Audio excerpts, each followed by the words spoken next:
আসসালামু আলাইকুম। আমি ঝুমুর আয়া পড়লাম আবারও তুঙ্গ মধ্যে। আর তুঙ্গ মাঝে আইলাম একটা সুন্দর একটা ভিডিও নিয়ে।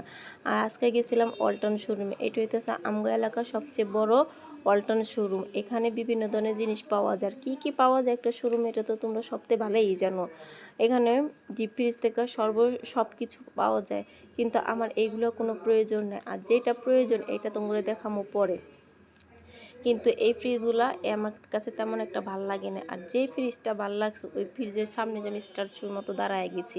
আর এই ফ্রিজটা এত এত এত বেশি আমার পছন্দ হয়েছে, ওটা কইবার মতো না। আচ্ছা যাই হোক, আমার জিনিসটা আমি এই ফাঁকটা কিনা ফেলাইলাম। আমার লগে গেছিলো আমার আব্বু। আর ওই জিনিসটা হইতেছে এই যে ফ্যানটা, ওয়ালটনের শোরুমেতে যায় এই ফ্যানটা আমি পছন্দ মতো কিনা নিয়ে আইছি। আর এটা এত সুন্দর ঠান্ডা বাতাস, ওইটার নাই কইলাম। এই যে দেখছো, আমি ফ্যান লাগায়, ওই যে আমার এলাকার দুলাবাড়িতে ফ্যান লাগায় আমি ফ্যানের নিচে বয়া বয়া বাতাস খাইতেছি আর তুঙ্গ লেগে ভিডিও ক্লিপ নিতেছি।